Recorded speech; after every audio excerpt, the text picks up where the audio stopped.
This is your ultimate stop for everything sports. The Golden State Media Concepts Sports Podcast. Should I say more? From the NFL, MLB, the NBA to MMA, it's all in here. The Golden State Media Concepts Sports Podcast. Listen now.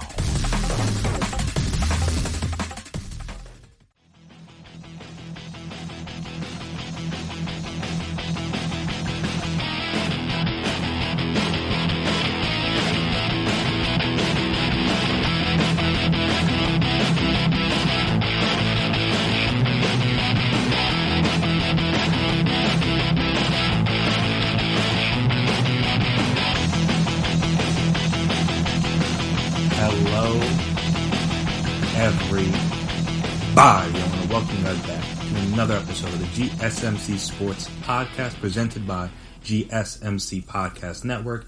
My name is Chris Blades, and before I get started here today, I want to make sure I take the time to remind you guys, as always, if you haven't already, subscribe to the podcast. Make sure you never miss an episode. Make sure you're always on top of when we drop our latest stuff.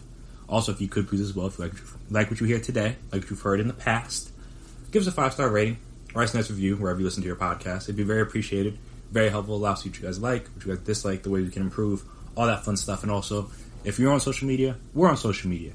So you can find us there, Twitter, Instagram, Facebook. We can talk, we can chat, we can debate, and we can discuss. And finally, this has been a long time coming. We didn't really, if you've been listening to the podcast for a while now, you know, I wasn't sure we were ever going to get to this point. But sports are back. And I mean, again, there have been sports that have come back. Like the MLS came back, or is in the process of coming back. I think they already started. The Women's Soccer League came back. Like we had like golf and NASCAR and different things. Obviously, a bunch of foreign leagues came back because, again, countries not named America have handled this pandemic a little bit better. But that's neither here nor is it there. But yeah, so we finally see the return of our major sports. Hockey getting ready to start up. Baseball started up today with a couple of games. One of them kind of got, it didn't get rained out because like it was official because they went 5, but like again the game's supposed to go 9 innings. That's not normal, obviously. And then the Dodgers and Giants are playing as I record this. So yeah, we got baseball back. Training camps getting ready to start up. Should be starting up next week once everybody clears the whole quarantine stuff. WNBA starts up. You looking forward to Sue Bird and Sabrina Ionescu? That's going down this Saturday. Also, I mean, don't be on Stewart as well. Obviously it's not just Sue Bird, but you know the deal. So got that coming up this weekend on Saturday. But Wednesday marked the return of the NBA. And obviously these games aren't official just yet, but it marked the return, the first sport that shut down, the sport that got the ball rolling with the Rona in this country, is back. And we finally got, not to say we didn't have stuff to talk about before, but we finally have live sports to talk about, whether they're exhibition, whether they're real, whether they're not real, whether they're practice, whatever. We got sports to talk about. Like I said, we have like games to watch. We have things to analyze, things to discuss, things to debate, things to overreact to. And it's just a welcome sight back. Because like I said, I didn't think we were going to get here due to the fact, like as I've said for a while, didn't really think it's safe. Still probably isn't that safe, but at least for the NBA's perspective, and then some of these other sports like the NHL, WNBA, MLS, different sports that are taking place in a bubble, that's probably a little bit safer than like MLB, for example. MLB, they had Juan Soto, one of the best players, or if not the best player on the Nationals, tested positive for the Rona today, before opening day. And now he's going to be gone for at least 2 weeks. Who knows? If it could be more, it could be less. It all kind of depends. So again, that's kind of the danger of just playing your sport and having the players roam around the country as if, again, DC is not like that bad relative to some other states, but again, it's just like no bubble makes things a lot more complicated when it comes to this stuff. But again, back to the bubble, the NBA got some stuff to talk about. They had a couple games yesterday. The Clippers played the Magic. which was a welcome sight if you're a Clippers fan, because they looked good. Even again, having been off for 4 months, PG looked good. Lou Williams looked good, and they still they were without Montrezl Harrell. They didn't have Pat Bev. I think Shamit's still not down there yet, and I think they're missing one other guy. But I was Kawhi played, and some of the other, like I said, Lou Williams, Paul George. So a good amount of the important guys played, and it looked good. Granted, it's who do they play? They played the Magic. And so, again, not exactly the highest caliber of team. But, again, you're just curious to see how these guys would look after 4 months of no, full 5-on-5 against another team. And, for like I said, for generally speaking, no one looked that awful.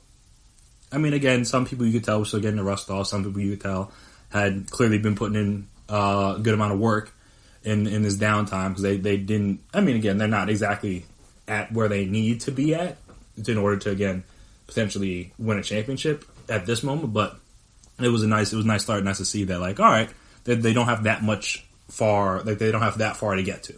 Again, they still got to raise their game, but it's not like they have to start from 40%, 50%. They're at 75%. So now, okay, you just get these couple of more exhibition games, get those 8 regular season games, even though it's not really regular season, because they don't count towards awards, but they count towards the stats. It's a very weird concept, the way the NBA has decided to deal with that, with these 8 games taking place in the bubble. But yeah, it was a welcome sight. And also, the thing I was worried about was going to be how the game was going to look. All right, the court looks nice. That's cool. Visually, I was never worried about, how it was going to look. Because, NBA is not going to put a bad product on TV in terms of visually. It's not going to be shot poorly. It's not going to be lit poorly. None of that stuff was ever going to happen. But just curious, how's the game, how's the feel, how everything's going to look. And honestly, it's going to take some getting used to. But it really wasn't that bad, in my own personal opinion. Again, everybody's opinion is going to be a little bit different. But it really wasn't that bad. Again, it was weird that all you could hear was generally squeaking of the shoes. And that's, like I said, that's going to take some getting used to. It was also weird that basically the only real in-arena sound you hear is the music being played, which again is not that different from the normal season. If you watch a game or you've ever been to a game, you know that there's music playing during most of this, or there's noise coming from the PA system throughout most of the game. So that's not new. So that's still there. And we have again some cheers, some boos, some reactions. I remember, I forget if it was. I think it was I want to say it was in the Nuggets Wizards game. Don't quote me on that. But I'm going to talk about that game in a second because that was an interesting one to watch if you did watch it. So I think it was in that game, a guy missed a technical foul or something, or just he was shooting a free throw, and he missed it, and you heard the yeet sound effect, which was kind of funny to me at least. But yeah, so you'll see funny things like that. Or I imagine if somebody airballs, you might hear the airball chant, little things like that to make it feel more realistic. Now again, was the yeet a little bit excessive? Maybe not. Depends on if you're that player or not. But again, from a fan perspective, that's the kind of things you would hear if you were in an opposing arena. If you screw up or you mess up, they're not gonna be oh, it's okay. No, they're gonna make fun of you. So I'm all right, you got to keep the game somewhat authentic, and that was the one way to do it. And so I thought that was funny when I saw that on social media. But yeah, Clippers looked fine. The Nuggets, like I said, the Nuggets Wizards game, I believe is what it was. They rolled out an interesting lineup because I think a lot of their guys are either they haven't made it down there yet, or they're still working themselves back into shape, so they're not 100% healthy. So they tried up a lineup with 5 guys over 6'8", something like that. That was hilarious. Paul Millsap and Mason Plumlee, and again, it's the Wizards, so it was all right, okay, you're not that surprised it worked, and then they got people all worked up oh, could they do this against the Rockets, or they do this against this team or that team? No, they couldn't do this in a 7-game series. They would get run off the floor. It makes no sense. But for a little exhibition game that means literally nothing, it was a fun experiment to watch and fun to see. And it was just, Jokic is basically, he's not the point guard because Jamal Murray handles the ball out for that team as well. But, the offense runs through him, more or less. So him being the point guard isn't that big of a thing, in my personal opinion. Again, it's just weird because he's 7 feet tall. or near 7 feet tall, and he's like, again, bringing the ball up the floor, initiating the offense, things like that. So that was kind of funny to watch. And also, shout out to my son, Bull. I was a fan of him. I mean, because I didn't go to Oregon, but I liked the football in high school. I like the colors in their uniforms, so I followed them for football wise, and then their basketball team wasn't that bad. I remember, I think the one year it wasn't the Tyler Dorsey. I think Jordan Bell Jordan Bell didn't get hurt. I think Chris Boucher got hurt, and Dylan Brooks, that whole team. I think they made the Final Four. Tyler Dorsey was really good in that tournament, if I remember correctly. But yes, I followed their basketball team a little bit too. So then, when Bull was there last year, or I guess 2 years ago technically. I don't know. Again, I don't know how you word it, because last season obviously he wasn't there. So I guess 2 seasons ago. I was really intrigued because I was like, oh, okay, obviously it's Manute Bol's son, but I was just I was curious to see how he looked and how he would look, and he was doing very well before he ended up getting hurt and having to miss a season. So it was unfortunate that he ended up dropping to the second round, because had he been healthy, he would have been a first round pick, in my opinion, easy. Again, he was tall. I mean, obviously he's tall. He's skinny. He needs to put on some weight, but he could shoot, as we saw evidence in the game yesterday. He came up, blocked the shot, got the rebound, looked off Jokic, dribbled up into a pull-up three, and again, the internet went crazy. Which, I mean, when a 7-footer's when a 7-footer not named Kevin Durant, or I guess Anthony Davis or Karl Anthony Towns, is blocking a shot, dribbling the ball up the floor, and then shoots a pull-up three, nothing but net. I mean, it's gonna go crazy, especially since that was his first real NBA action. Because he didn't really play in the summer league because he was hurt. He was in the G League the whole year because, again, they didn't need him. And now it's just all right, let's see how this guy looks. And he was, again, was he perfect? No. But, I mean, these are the kind of things you're looking forward to outside of, obviously you want to see who's going to win the championship and things like that. But you're going to see how these teams handle some of their younger guys. You still want to get them playing time if they're going to be here. You can't just focus on... You can't, again, winning is important, but again, you're going to need these guys for potentially this in the Disney Invitational and in the future. So, all right, maybe get a little look at him here, see how he does, at least in the 8 regular season, quote-unquote regular season games. We'll see about the playoffs, but you can see a little glimpse of him here. But yeah, so he looked good. And I know, obviously, I talked about Michael Porter Jr. I didn't mention him too much when I talked about, the guys that could emerge from this, but hey, maybe Bull's the guy. And again, he's not, I don't see a scenario where him and Jokic start together, but hey, at least in the future, but it's not impossible. Again, I guess we'll play Jokic at the 4. It'd be weird, and I don't know how the defense would look, but I mean, hey, if you have a 7-footer that can shoot threes and block shots, again, and we don't know how efficiently he'll do. I think he was 2 for 8 in the game, something like that. So again, efficiency-wise, not that great, but it was fun to watch, and if he can do that more consistently, then that opens up their offense even more. Because then again, that allows Jokic to, it allows their offense to be more spread out. Because I mean, Paul Millsap can shoot threes, but he's not really a shooter. Jokic can shoot threes, but he's not really a shooter. So you had your center that could legitimately step out to the 3-point line and be there and knock down threes. I mean, that's a big deal for an offense. They could use an extra scoring punch in that lineup. So I don't know if it'll be him. But it'd be interesting thing to keep our eye on. Also, just I want to touch on the Lakers real quick because I know they played earlier today. Earlier today. I mean, the non-AD and Bron minutes were a little interesting. Shout out to Deion Waiters, he was out there. It didn't look that bad. I mean, he's a solid basketball player. He's not bad. I mean, obviously he's been easy to make fun of over the years, but he's not bad. Does he think he's better than he is? Yes, but a lot of people in the NBA do. That's kind of how you become that successful. You have to think you're better than you actually are. But for that Lakers team and that second unit, where you're going to need someone to initiate their own offense, because Kuz is hit or miss depending on the game in regards to that. I mean, obviously he's had some big games this year. Namely, I remember the game when they played OKC. He was with no AD and no Bron. I think he had a really good game that year. I mean, that game. So, like I said, he's not incapable of having good games. But, like I said, it's a little few and far between. So in that second unit, you're going to need somebody that can initiate their own offense, can initiate the offense, and can kind of, again, allow Bron and AD to spend some time on the bench because they're going to need it if they're going to be out there as much as I think they're going to be out there in this run, especially with no Rondo. So Deion Waiters could do that. He did some good things out there today. Like I said, the Bron AD minutes were the Bron AD minutes. You knew they were going to be good. You were just curious to see, is there any rust? And you're just like, oh, okay, no, not really. They're fine. So, yeah, it'll be interesting. But yeah, I'm just happy to be able to talk about live sports. Even if, like I said, in the case of the NBA, they don't officially count yet.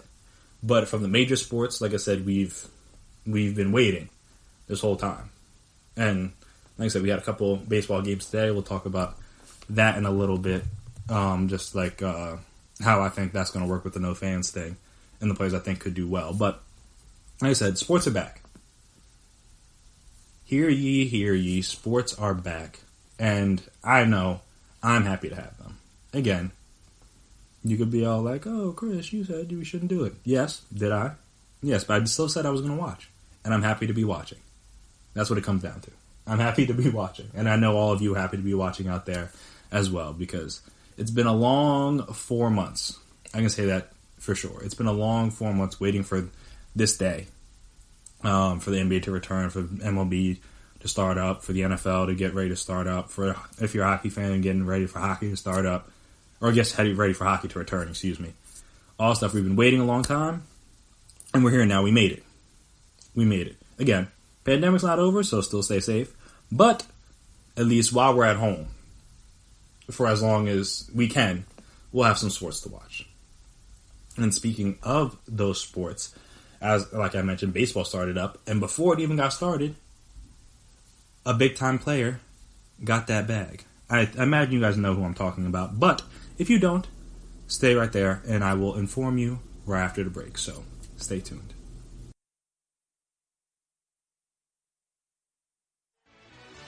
Are you looking for the very best NFL and college football podcast? Then check out the GSMC Football Podcast. Get the latest football news both on and off the field. From the NFL Draft to trades to the rumor mill to the NFL Combines, they got you covered. That's GSMCpodcast.com/football-podcast. Get updates on college rivalries, game day insights, and much, much more. It's football talk the way you want it. This show eats, sleeps, and breathes football. Don't forget to like them on Facebook and follow them on Twitter. Visit GSMCpodcast.com for more info.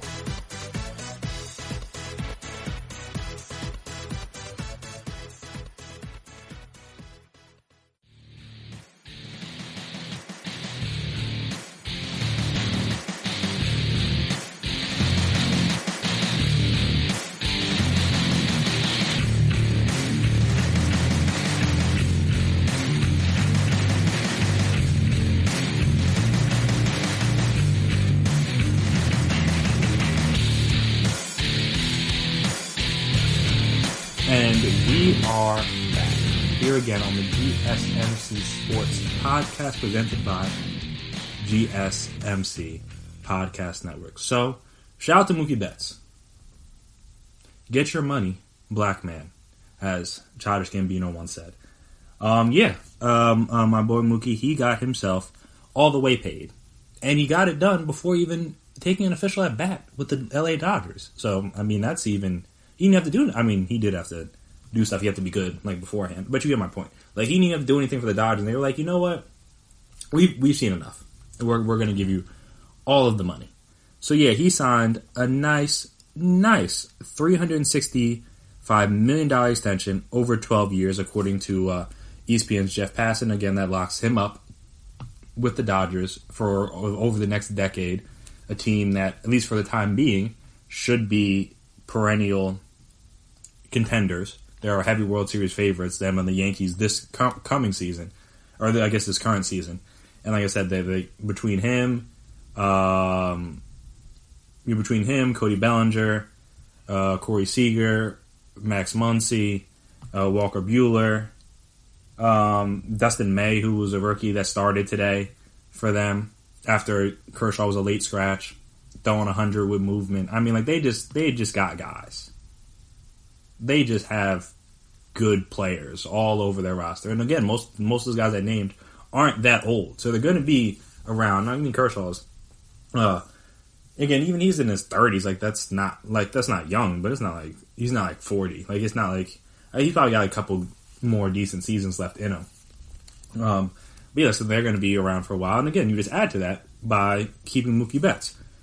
So yeah, the deal, like I mentioned, 12 years, $365 million. Yeah, it's a great deal. Great deal for him. Great deal for the Dodgers. It makes a lot of sense on all sides, personally. Though, obviously, it is a little bit surprising coming before the season. I mean, as anyone would say. And also, combine that with the 1 year, $27 million he's currently on, it totals out to 13 years, almost $400 million, even though I think some of the way baseball contracts are kind of done, I don't think he's getting all that money. Like, over the 12 years, it's kind of one of those, like, pay you for, like, a long time after your retired contracts type of thing. You get a little check like that. Now, I'm not saying they're going to go the full by Bonilla, but something along those lines. I thought I read somewhere that he's going to get paid till he's, like, 52, which is absurd. But, hey, it makes a lot of sense. Though, I guess, like I said, the question is, why now? Like, why right now? I mean, they could have done it at any point during the break. They could have done it back when they traded for him. But why now? And I just think, in my personal opinion, I guess I'll start with Mookie Betts' side. For him, I mean, if they got a big offer on the table, I don't know what this post-pandemic world is going to look like. So I'm not even going to concern myself with testing free agency or waiting until after the season. All the stuff that most people normally would do when dealing with a contract negotiation. It's just like, let's just get this done now. Like, why wait? I want to be in LA. Well, granted, he wanted to be in Boston. But he got traded. It is what it is. He wants to be in LA. So, why now? I mean, why not now? I guess I should say, why not? Like Russell Westbrook says, why not? Like, what's the downside to getting paid right now? You're stuck in LA for 12 years? Up to 12 years? Like, that sounds like a very good scenario, especially for a young athlete. I mean, I don't see how that's a bad deal at all. Generally sunny, nice weather, places to go, people to see, all that fun stuff. I don't really see the downside of that for him. And then, like I said, you don't know like what whatever sort of revenue loss, how it's going to affect things in the future. So you're like, kind of like the whole Chiefs with Mahomes. It's like, all right, if you have a guy that you want to be here for a while, like, why wait to try to figure it out after the fact? Like, just pay him. Like, if you like him, and obviously the Dodgers liked him because they traded for him. Even though, again, we'll talk about the rest of us in a little bit. I don't understand that at all. But yeah, they liked him, so it's like they traded for him. So it's like, all right, we kind of, as much as we kind of want to see how this works and how it fits and all this other stuff, you're like, look, you're one of the best.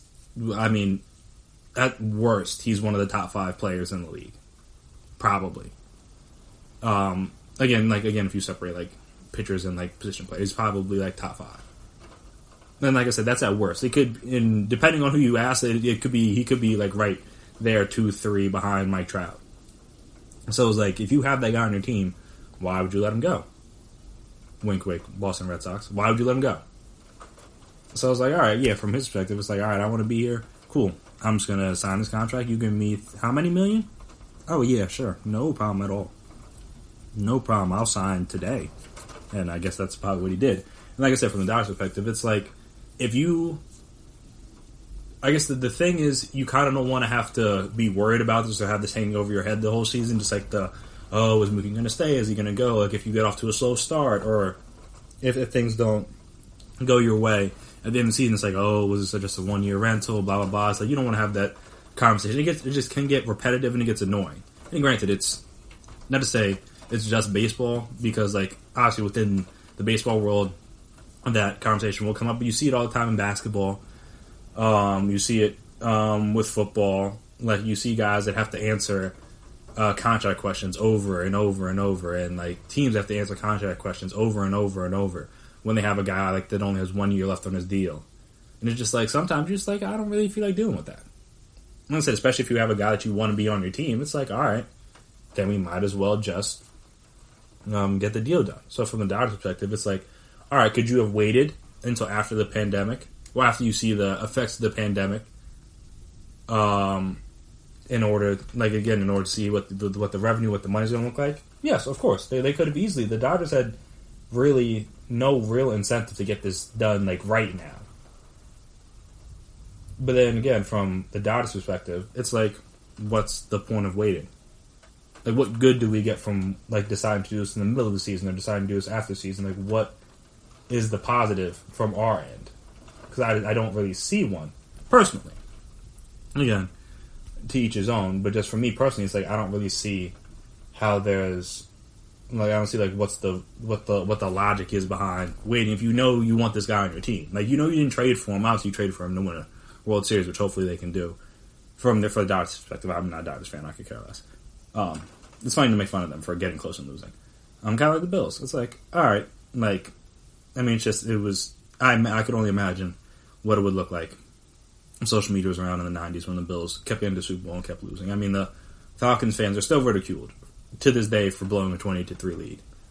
And that was just one Super Bowl that they lost. I couldn't imagine having any fan base, like I said, in any sport, losing 4 straight championships and not getting not being the butt of jokes all over social media. So like I said, they're trying to win.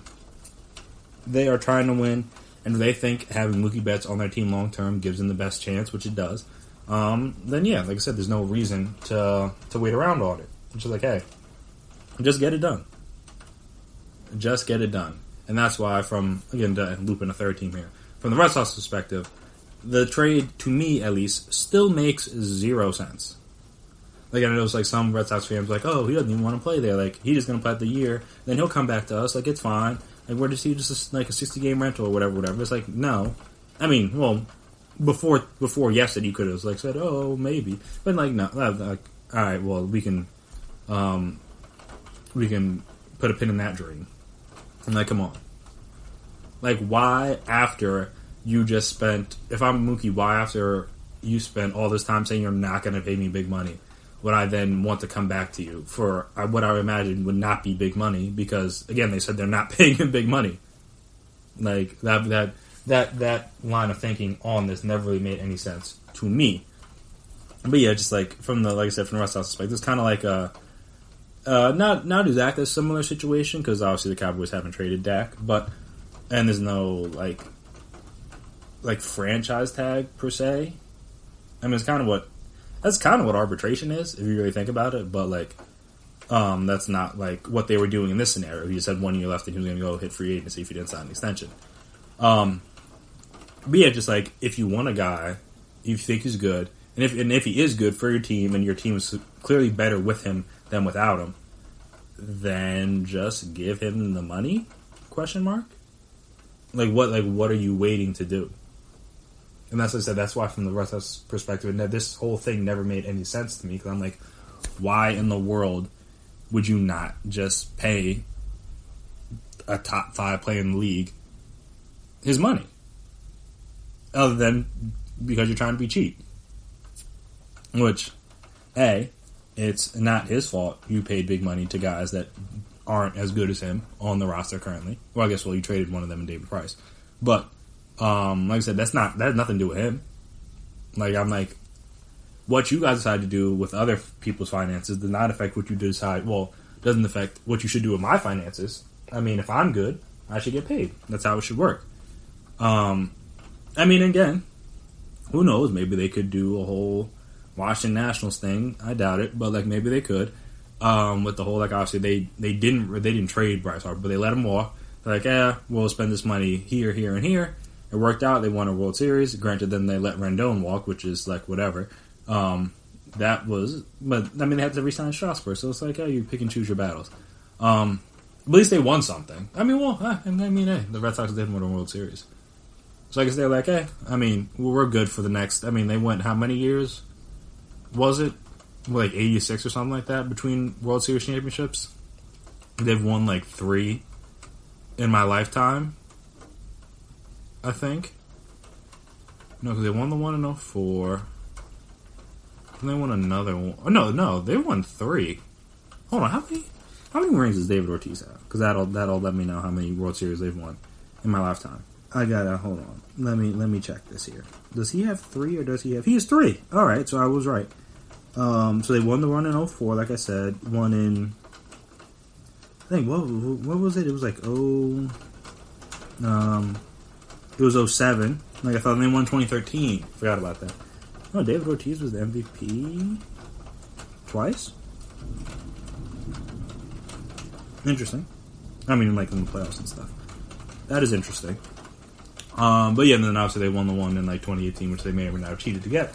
But yeah, so it's like, all right, like they've won 4 since in the last 14, 15 years. Like if they go another 15, 20 years, I think the fan base will be all right. So yeah, I guess like I get it where they're just like, look, we've done about as good as we can get with you, and we can't really afford to pay you. I mean, we can, but we're just choosing not to. So like, whatever. But again, like you hope the players you draft or sign or whatever, you hope any player on your team is as good as Mookie Betts. So that's why it was weird that they were like, hey, let's not have this guy on our team. And then the Dodgers were just like, please come here and stay here because we want to try to win as much as possible. Boston was like, look, we won the one, you got us the one, shout out to you. But yeah, we this it's not you, it's me. That's basically what they said to Mookie Betts. It's like, it's not you because you're really great, but like I just don't have the money right now. Like the funds is a little tight, you know. Maybe once I get back on my feet, like we could maybe work something out down the line. But right now, it's not going to work. So yeah, shout out to Mookie Betts. Didn't even have to play an official game for the Dodgers. Still got his extension. So just that weights off his shoulders, weights off the Dodgers' shoulders. We'll see how he plays this season. Obviously, I think he went like 1 for 5 today in the game. I mean, they won because their lineup is just so good. I think it was Kike Hernandez had like 5 RBI, something like that. So they're going to have those random games. The Dodgers should be in deep playoff contention. But like I said, shout out to Mookie Betts. Get your money, black man. Get your money whenever you can. And he got all of his. So, good for him. And Mookie Betts isn't the only person that's happy about recent news. I imagine, even though we'll talk about the Washington football team. We'll talk about the Washington football team in a later segment. But Dan Snyder has to be happy that the heat is now off of him. Granted, it's not completely off of him. People didn't forget. As much as we like to say, like it's a microwave society and everyone kind of just like forgets news by like, the next day or something. Like a lot of people still remember what the article that came out about all the things that have been going on within the Washington franchise in the last, what was it, like 15 years, something like that. So Buds didn't forget. But yeah, Woody Johnson, you got slipped to the front of the line, my boy. Yeah, so we'll talk about the report that came out about him and all the kind of crazy stuff that's going on with him, and now he may be the guy at the front of the line to be forced to sell the team. And granted, just make them both sell the team, but he might have leaped ahead of Dan Snyder, which we didn't think was possible this time last week. So we'll talk about all that stuff right after the break. Stay right there.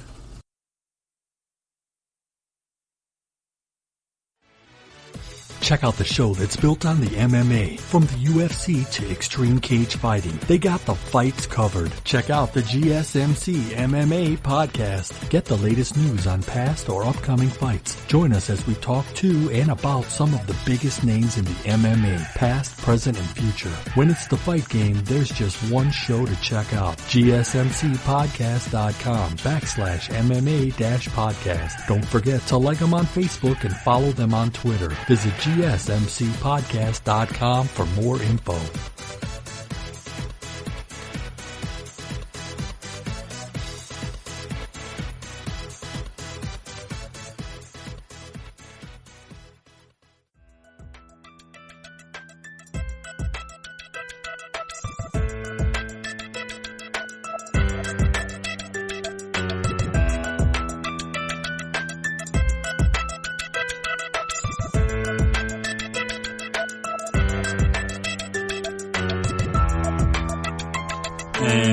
are back here again on the GSMC Sports Podcast presented by GSMC Podcast Network. So yeah, I would say it's probably never good when a player or owner or coach, whoever, any person involved with any sport is in a news article from like a major news outlet. And again, you can feel how you feel about CNN and like New York Times and all that stuff.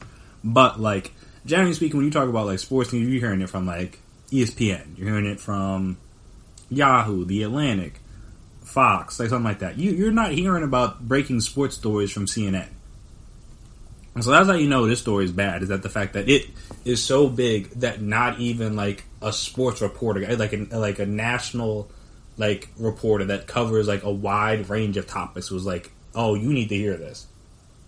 They're like, oh, you need to hear this. And yeah, there was a lot to hear. So Woody Johnson, come on down. So, I mean, where do I even begin?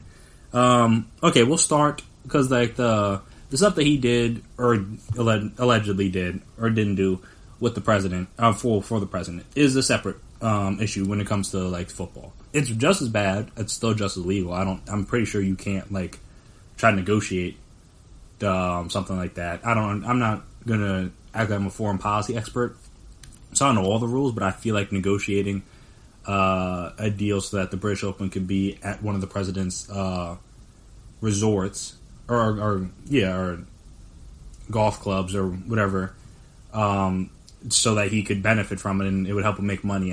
I feel like that's probably illegal, but again, I'm not 100% certain, so I can't say like I can't say one way or the other. But that sounds like very illegal to do, especially when like it sounds like in the report that all his advisors were like, don't do this, like you should not do this. And Woody Johnson was like, yeah, but what if I did though? Like, what would happen if I did? And then they're like, don't do it. And then he did it. And then everyone's like, yo, what are you doing, bro? Like, we told you not to do this. Like, don't do this. And he was like, oh, but I thought it was a good idea. So yeah, because if you didn't know, aside, because he stepped down from the day-to-day of being the official owner of the Jets. I think his brother now runs the day-to-day stuff. But he's still like technically an owner. He's like a foreign ambassador to like the UK on the United States behalf or on the president's behalf, which is funny enough because again, I mean, he's from the fame like Johnson & Johnson, a fortune, but I mean, I don't know how much Johnson & Johnson or people working within Johnson & Johnson know about foreign policy. But yeah, I mean, the president likes giving jobs to his people. So, I mean, he's done a lot of bad things, but like, shout out to him if you're like one of his friends, because like, hey, you're probably gonna get a job in the White House or associated with the White House or associated with his administration. And I mean, hey, that's what everyone wants to do. They want to put their friends on. So there's that. Even though, again, now you have football owners of a football team negotiating on behalf of the United States in a foreign country. That makes no sense. But like I said, that part is separate to what's going to affect him mostly when it comes, or mainly when it comes to the NFL. Because I mean, he might have to face some sort of legal action for that, and then that's a completely separate point. But the racist and sexist comments is raising our problem because, again, if you didn't know, the NFL, majority black. So, yeah, saying a race, or what could be deemed as racist things, not really going to go over that well in the locker room. It already hasn't gone over well. Jamal Adams tweeting out that they would need to get the right people at the top. I mean, granted, he's already disgruntled with the Jets in his own right, but now it just adds more to it. Like, yo, this is the guy that signs the checks, or whether it's him or his brother, this is the family that signs the checks. This is how they feel about us. This is what I'm playing for. Like, you don't want to have to do with that. So, again, this is from CNN. Diplomats told investigators that Johnson made remarks often casually that they found deeply offensive and demoralizing. Sources said in 2018, ahead of an event for Black History Month, commonly marked at U.S. embassies around the world, Johnson appeared agitated and asked if the audience would be a whole bunch of black people, according to one source. 3 sources said Johnson questioned why the black community would want a separate month to celebrate Black history, which, I mean, if you ask most black people, they don't want, like most black people aren't like that thrilled about Black History Month because, again, they teach you about like the 5 black people they want you to know about, and then they just kind of like skip over it for the rest of the year, even though like what happened to black people is like very vital to how America became America. So you could do a little bit more. I know, again, not to get too off into this, but I learned about like the Tulsa, I guess, riots, if you want to call them, the demolishing, burning down of, and Black Wall Street, all that stuff. I didn't learn about that till like college, and that was like my senior year of college when I took like some sort of African American class, like African American Studies class. Like they don't teach you about that. I mean, again, the history and the way history is taught in this country, that's not going to be and I'm not going to divulge too deep into that, but let's just say they don't tell you everything because they don't want you to know everything, because if you did know everything, then you'd be like, wow, this place kind of messed up. So they try to like, I don't want to say sugarcoat some things, so again, you learn a little bit about slavery, but mainly it's about Harriet Tubman, about how like, once Abe Lincoln came around, he signed the Emancipation Proclamation, everyone was free, not finding out that like Juneteenth is literally the fact that like for 2 years, I think is what it was, Texas slaves didn't know they were free. So that's why Juneteenth is the thing. Also, like the 13th Amendment basically just allows slavery for if you commit a crime or like are charged with a crime. Basically, if you're in prison, like you can be used as a slave in different terms. Shout out to the 13th on Netflix. Watch that if you want to learn more about like the 13th Amendment and like everything and all the problems it has caused. Even though, like, again, technically slavery is illegal.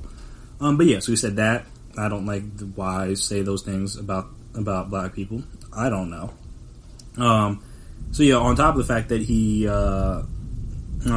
said that, and he also so he's questioned why the black community would want a separate month to celebrate Black history, and argue that black fathers didn't remain with their families, and that was the real challenge. One source said an official who heard the remarks was stunned, and that the incident was documented and made known to both the OIG inspectors and a supervisor. There were other instances where Johnson's conduct triggered more direct pushback from embassy officials. 4 sources familiar with Johnson's meetings told CNN the ambassador hosted official gatherings at a posh man only club in London, the centuries-old exclusive whites. I guess it was like a white-only club. Eventually, Johnson was told by another diplomat at the embassy in late 2018 that he had to stop holding those meetings. 3 of the sources said none of the embassy's female diplomats would have been able to attend. 3 sources said Johnson has described women in offensive and diminishing ways. According to one source, at certain public events, Johnson would start his remarks by quipping about how many pretty women were present, reducing them to decorative objects in a way a source described as just sort of cringeworthy. 2 sources said the ambassador indicated he preferred working with women, but he suggested that was because women were cheaper and worked harder than men. That's like I don't even know if that's supposed to be a compliment, it's supposed to be an insult. Like I'm very confused by those statements. He would also comment on the way that the women in the embassy were dressed. 2 sources told CNN. 3 sources said that it was a struggle to get Johnson on board with the event for International Women's Day, which is also widely commemorated at embassies worldwide. One source said he asked why he had to do a feminist event. However, the event did end up taking place. So yeah, you can read the whole article. It's kind of a mess and does not really paint Woody Johnson in the greatest light. So yeah, about that. So I don't know if this is exactly like Donald Sterling level bad. And again, we don't try to compare atrocities. Like that's not. I think that's something we do as like a society. We're like, all right, this is bad, but like, is it like this bad, or is it like as bad as this, or as bad as like bad is bad. You don't have to try to qualify it or try to like equal it to something else. Like bad is bad, and bad needs to be dealt with. And in the case of, like I said, Woody Johnson, they gotta do something because kind of like I guess the reason why the Donald Sterling thing happened the way it did, and also it was, I mean, again, Adam Silver did the right thing obviously, but it was kind of a layup. is the fact that like it happened, like it came out in the middle of the playoffs, and like you were talking about potentially a whole team just being like, we're not playing, and the NBA was like, we can't have the Clippers just not play in the playoffs. Like I mean technically you could, but like that was like, whoa, okay, if we do that, then we losing out on this, that, and the third. We need to do something about this. So that obviously they got Donaldson right about it, and also it was all on tape, so that was made it a lot easier. And I think Woody Johnson came on like denied like some of these allegations. So I mean, I guess we'll have to wait for the tape. But I imagine like if it comes out that he did say these things, or they're all on tape, or like they can be verified or documented or whatever, like yeah, they probably gotta get him out of here. Because I'm like, how can you say those things about black people when you have a lot of black players? Like that's just kind of how these things work. It's the same way. The same thing's happening with the Atlanta Dream owner, even though I don't like. She like is sort of the owner, not sort of. It's like it was a weird dynamic. But yeah, with the whole like anti-Black Lives Matter stance, it's like, excuse me, you own a team in Atlanta with a lot of black females that are on the team. Like, how did you think this was going to go over? And again, I know she's like, I guess I don't know what else she's trying to like placate to like the base down there or whatever she's trying to do. I don't know what she's trying to do. I don't know her. But I'm just like, what is the point of this? And like what's the end game here? Like, what, like you just think you're going to be able to say these things and they're just going to be okay now? Like I said, they were never going to be okay at any point in time. All those comments, like, and then like I said, that doesn't even touch on the comments he had about women, which are just as bad. But again, men play in the NFL. It doesn't mean that they don't care about women's rights and stuff like that. But again, the comments that are most directly affecting the people on his team were the ones about black fathers and about Black History Month. So yeah, it's just like it's like, what is the end game here? Because like if you're just going to insult your entire team, like how do you expect them to want to play for you? And so, I mean, he's lucky the training camp hasn't really started yet. So like a lot of the Jets players aren't asked about this yet, but like we'll see how the players choose to discuss it. And if like again, if there's some very prominent players on the team, like I said, Jamal Adams already spoke up. He might not be on the team that much longer. So I'm trying to think who else has some clout. I hate that word, but like who has some clout on the team. Like if Sam Darnold comes out and says like we can't have those comments from our owner. If who else? I mean, Le'Veon, I don't know if he got some clout. He might. I'm trying to think anybody on the defensive side. CJ Mosley, but he didn't really play last year. Quinn Williams, he's too young. Like, Jamal Adams would have been the guy, but again, he might not even be there. If Adam Gase comes out, like, if people start coming out and be like, yo, we can't have this, or the league, because the league kind of skated around and didn't really talk too much about it, because like I said, they already have the Dan Snyder thing to worry about, so like this is just like they're just trying to get football back. They're not trying to deal with having to possibly kick two owners out the league, but they might have to kick two owners out the league. And like I said, don't just let Dan Snyder skate by because Woody Johnson is out here being racist and sexist, and again possibly doing illegal things in foreign countries. So just like a triple threat. He's wrong in 3 different ways. Shout out to Woody Johnson for that. Just screwing up on every level. But yeah, that does not excuse what just came out about Dan Snyder and the things that have been going on in that organization for years. Get both of them out. Like I said, I don't know. I'm not going to try to compare these on who's worse or what's worse because, like, these comments and these things affect. I mean, the only real common things like women had rude or inappropriate or insensitive or whatever word you want to use, comments said about them in both cases. But again, each of them is a little bit different. But again, just get both of them out. It seems pretty simple on my end. From my end, it's like, look, both these guys seem like terrible people. Both these guys don't seem like, well, I don't know if Dan Snyder is necessarily racist, though. I mean, who knows? I mean, they kept the name for that franchise for how many years? Not necessarily the greatest look if you're trying not to be racist. But yeah, so you got him, and you got Woody Johnson again making racist comments, making sexist comments, and like I said, doing illegal things. Basically being a light version of Donald Sterling. Again, just only thing that's missing is the tape. If the tape comes out, then I think it's all but over for Woody Johnson. But it'll be on the people, it'll be on the players, on the media to get him out. Because again, people like me, I don't have any say in this matter. I can say how I feel, but my voice is not going to sway Roger Goodell one way or the other. It's going to be on, like I said, it's going to be on Jets players, it's going to be on Jets media, it's going to be on national media, NFL media, to be like, yo, we can't have this kind of ownership in our league. It's a bad look for the league. A bad look for all the other owners. Like, yo, y'all rock with this? Y'all cool with this? Again, it makes everybody look a little funny in the light. If they don't get him out of here, that just means all the other owners are complicit in this kind of behavior. Or maybe they do it in their own right. Like I said, when the Washington report came out, a lot of people were like, this doesn't just happen with them. It happens in a lot of other organizations, a lot of other areas in the sports industry. And they just haven't come out yet because no one's been willing to talk about them. Like I said, to sound like these officials or whoever's been working with Woody Johnson for all these years are just like, yo, like, I'm tired of this dude. Like, we need to get him out of here. So it's like, look, we just going to drop 3 bombs on y'all back to back to back. Now it's on y'all to do something about it. And we'll see if they do anything about it. But yeah, hopefully Woody Johnson is gone because, again, racism is never acceptable. It never has been, never will be. But, like, bro, you own a football team. And I'm not even going to say that, like, I don't think there aren't racist owners in sports, especially in the majority of black sports, but, like, still, it's just kind of crazy that you just think, there's no big deal. No big deal. No one will care. No.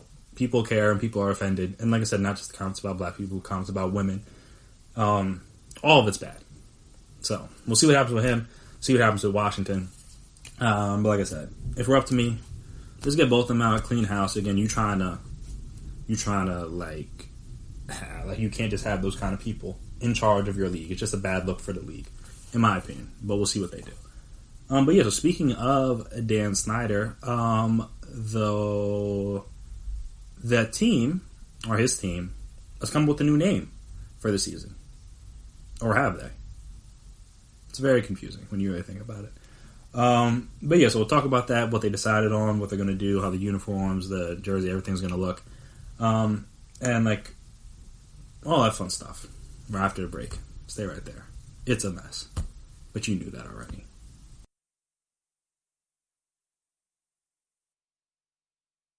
Are you looking for help for your fantasy football team? Check out the GSMC Fantasy Football Podcast. Get today's best advice on who to start, who to sit, even who you should draft. From sleeper picks to red hot lineups, they got it all covered for you. That's GSMCpodcast.com/fantasy-football-podcast. We'll cover traditional leagues, dynasty, PPR, even IDP leagues. When you need fantasy help, there's just one show to hit up. Don't forget to like them on Facebook and follow them on Twitter. Visit GSMCpodcast.com for more info.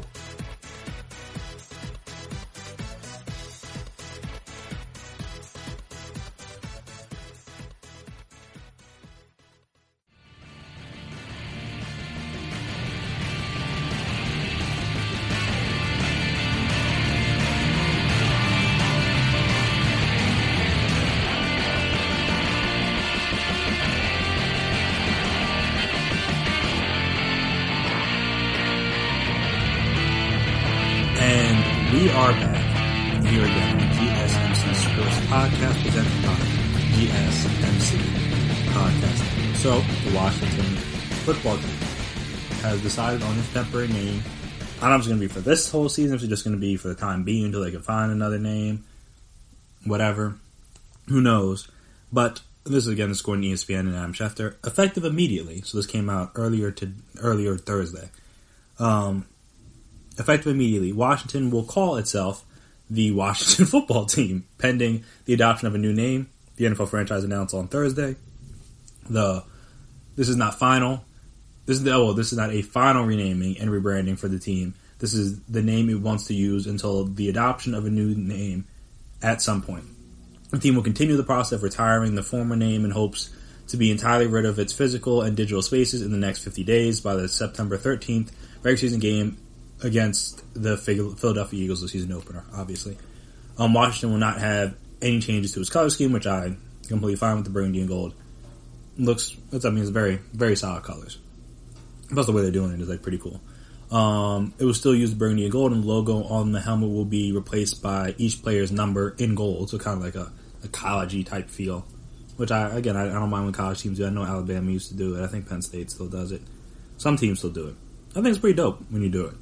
I think that I was watching some shows. And I think they said the Chargers are doing it too. I don't remember, but I thought they were doing the numbers on the side of their helmets too this year. To be honest, it's really a cool thing to do. The Washington football team will debut its home uniforms in Week 1 and its road uniforms in Week 2 against the Eagles and Cardinals, respectively. While the Washington football team uses these uniforms and helmets for the 2020 season, it will be seeking the feedback of players, alumni, fans, sponsors, and the community for the team name it will use in the future. Terry Bateman, the franchise new executive vice president and chief marketing officer, said the team wants to include fans, business partners, and alumni in the process. That takes time.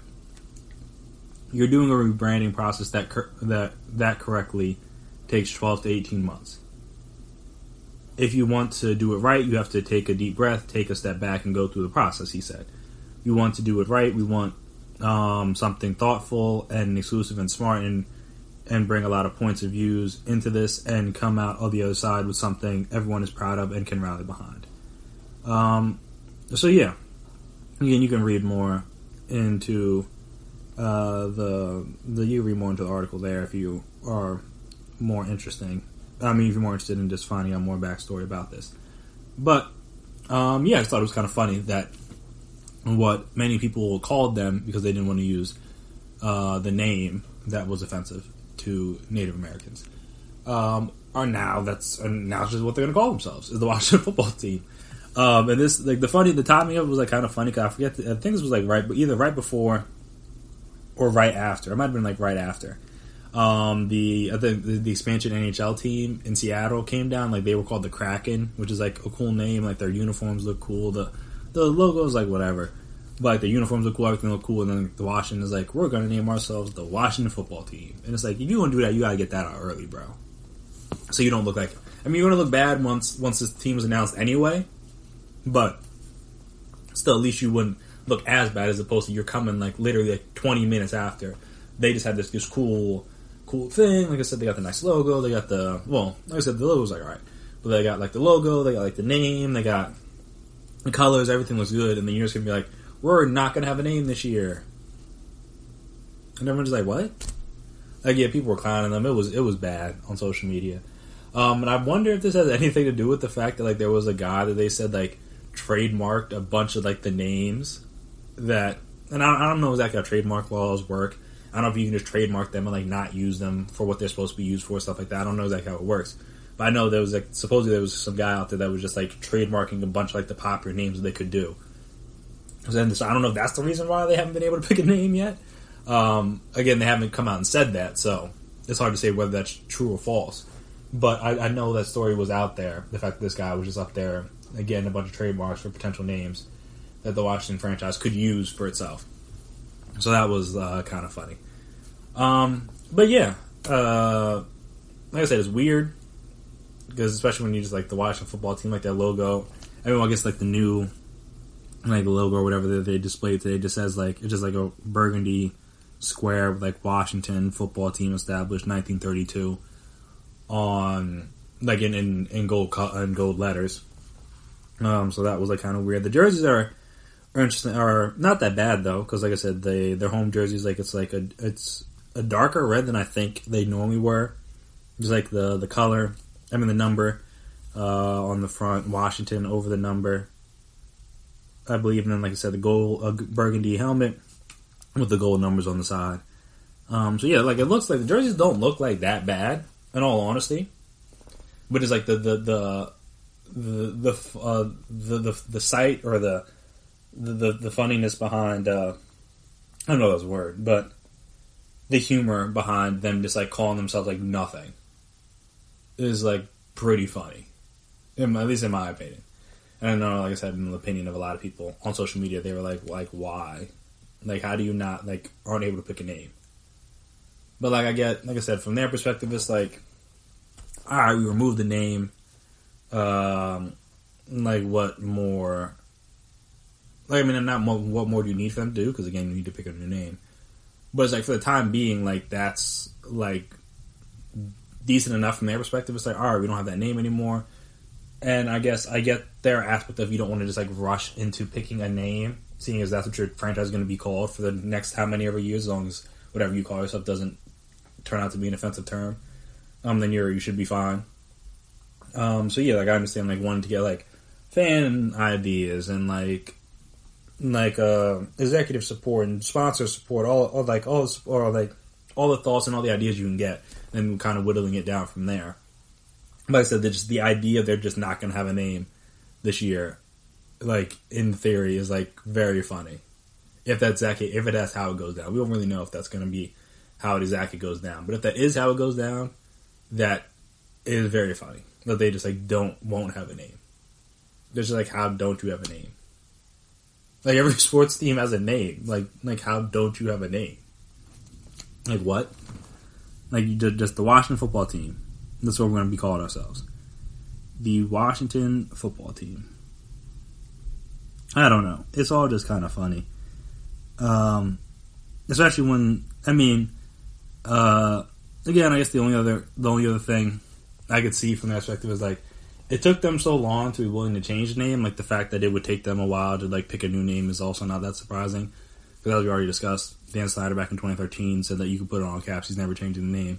And then here we are, 2020. The name is now changed. So there is that. But yeah, it's just like I said, this whole thing, kind of a bit of a mess. At least in my personal opinion. And, like I said, it's even funnier when you think about the only reason they changed their name is because they were potentially going to lose some money. In fact, it was dropping out, Nike wasn't putting their stuff on the website anymore, anything like that. But yeah, it's like that's what it took to finally be like, you know what, this might be the time. And like I said, even with that, when they decided they were going to take the name down, they didn't even have another name, like, in mind. Like, you would think, like, all right, like, again, if you knew people were mad at this name for, like, years, like, this isn't like a new thing that just popped up. Like, people were complaining about this name for years and years and years about how it was offensive, how you should change it, how you shouldn't be using it, all this other stuff. So at no point during the time, you're like, you know what? If and when we do ever change this name, what should we call ourselves? Like, at no point did anyone think about that. Did no one put in any potential trademarks? Nothing. We're just like, we're never going to change this name. How are you so unprepared for a name change? And I get it. Like, it wasn't their doing. They weren't the ones that brought it about. But it's like, this isn't, like I said, this isn't a new issue for people. This is something that people have been discussing for years about how they need to change their name and been asking for them to change their name and been wanting for them to change their name. So it's like the fact that they finally did it and then, like, they have no real plan of, like, what they're going to do after is, like, kind of funny to me, at least. I imagine if you're a Washington fan, a little less funny. But I'm not. So, to me, quite humorous. And to the average football fan, it's quite humorous. It's just like a team without a name. It's kind of like, what was it?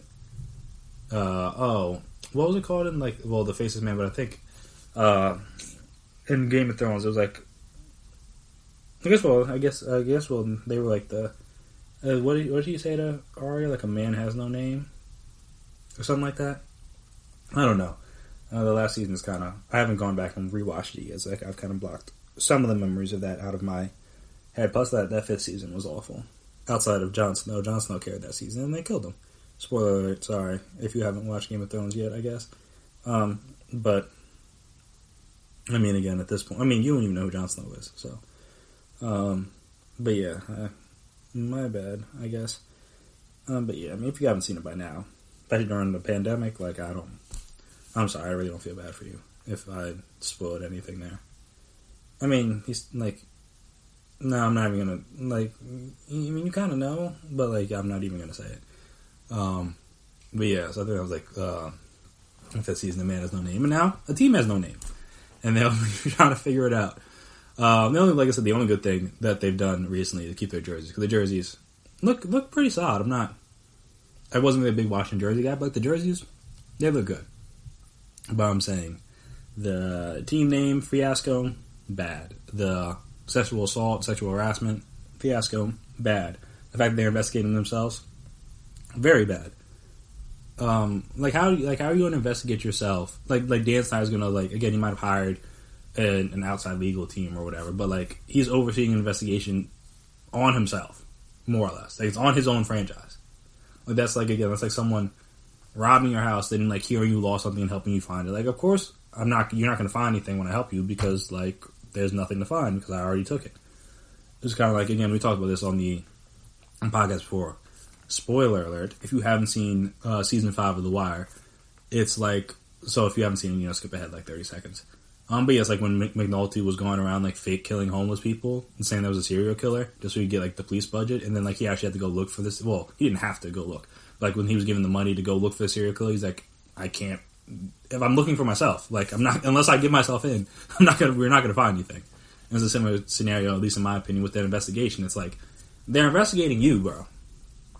Like whether or not you did or didn't do anything is somewhat relevant, somewhat not relevant, because again, if you harbored an environment where this was okay, that's almost just as bad. And like I said, I've gotten on Mark Cuban and people got on Mark Cuban for what happened with him and the Mavericks, but at least he was willing to come out and take his lumps and be like, yo, I messed up.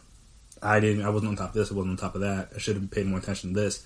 Like Dan Snyder just put out a couple statements, hasn't answered any questions publicly about the name, hasn't answered any questions publicly about these allegations. So it's all just a bit of a mess down there in Washington or Landover, where the team technically plays. But yeah, so a team has no name. The Washington football team, that's what they'll go with for the time being. Again, jerseys, fine. The fact they have no plan, they had no plan in place when they decided to get rid of the name, to have a new name, kind of a mess. Like again, I wouldn't expect like a new logo or like brand new jerseys or anything like that. Like it's going to take time to like rebrand the team. That makes total sense. But rename the team? Like, how do you not have a plan in place? How do you not have a plan? Like I said, LeBron, like everybody was like killing him on social media. LeBron mocked them. Trying to see who else got on their case a little bit today. LeBron was tweeting stuff. I mean, Dwayne Haskins didn't say nothing that crazy, but he's also on the team, so you kind of can't. Emmanuel Acho was tweeting stuff. Chris Harris Jr. Des Bryant was tweeting stuff. Like the only people that were tweeting like the fire, because the jerseys do look nice. I'll give them that. So all the players were like, "Yo, these jerseys are fire," and that's true. But just everyone else that was like around him, just like, how do you? Like how do you go with that name?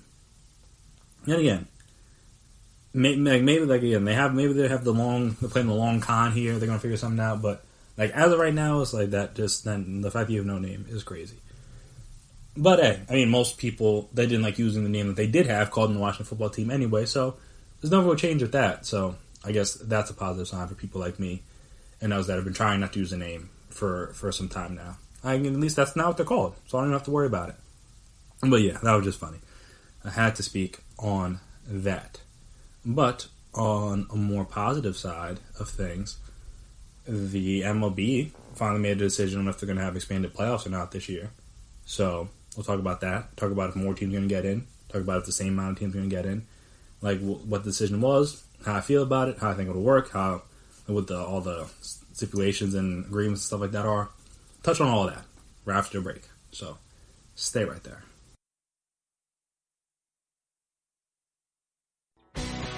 Are you looking to get your college football fix? Looking to get the latest news on your favorite school's team? The GSMC College Football Podcast is your ticket to all things college football. Join us as we talk college football from the national championship, the college rivalries, the bowl game, to the Heisman Trophy. To which conference is the best? We've got you covered for the Big Ten, SEC, Big 12, the Pac-12, ACC, and everything in between. Download the GSMC College Football Podcast on iTunes, Stitcher, SoundCloud, Google Play, or anywhere you find podcasts. Just type GSMC in the search bar.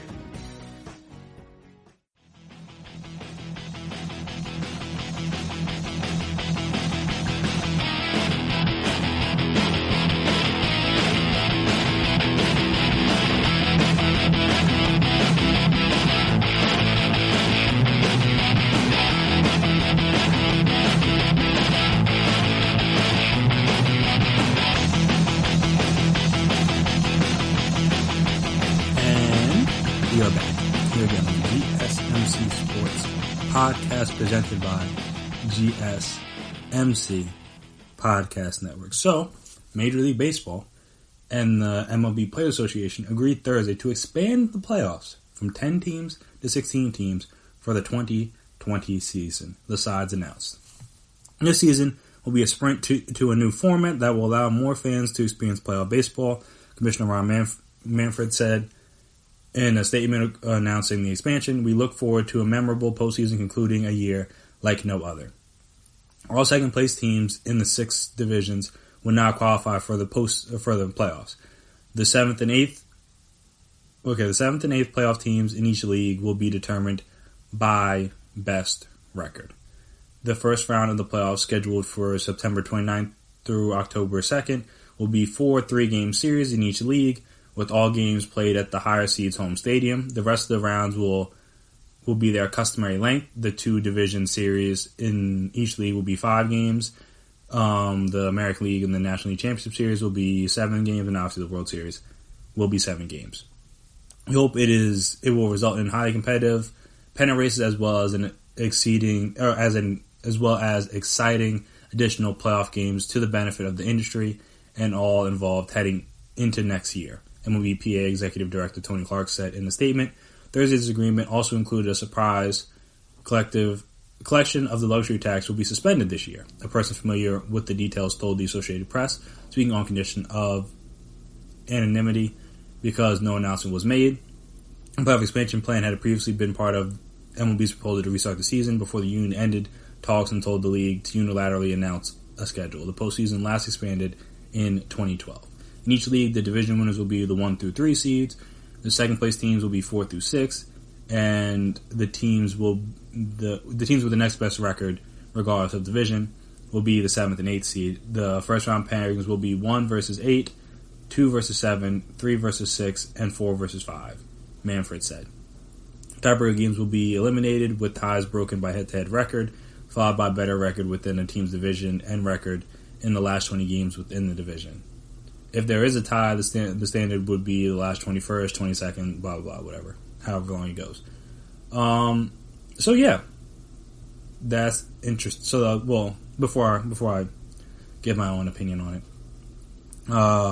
the change now means that 53% of the 30 teams will reach the playoffs. If 8 teams is qualified for the playoffs in each league from 95 to 2019, 46 teams at or below 500 would have made it, according to the research by the Elias Sports Bureau, an average of just under 2 per season. Those teams would have included 25 from the AL. There would have only been 3 seasons in which all playoff teams would have had winning record. Elias said 2000, 2003, 2009. The only time in the past 10 seasons that 8 teams in each league finished at or above 500 was 2012. So, yeah. I mean, in my opinion, this expansion makes a lot of sense because it's one of those things where it's like a weird year, so it's like, all right, let's get weirder. I mean, it's basically what every sports league's doing, other than like again the NFL. Like they agreed to this before they knew the pandemic hit, so they were already going to have more playoff teams this year. But like the NHL is doing it with their tournament. They're like letting, I think like 24 teams. They're letting come back. The MLB, I mean not the MLB, the NBA, like technically only 16 teams are getting in, but they have like a playing situation for the 8 seed, which is like something they hadn't had before. Try and do that. Plus, like, again, they could have just brought the 16 teams down for the bubble and then just started the playoffs from there. But they're like, nope, we're trying to get Zion in. They can say that that's not what it is. I believe that's what it is. But hey, perception is reality in some sort of scenario. So again, don't want to accuse the NBA of anything, but in my opinion, it was like, ooh, Zion's like kind of close, and he was like playing pretty well when we shut down. So like, let's give him a shot to get in. That's why I think like the play-in thing matters, because it's like, oh well, he did have enough time to come back, blah blah blah. He had an easy schedule. Like, who knows what could have happened?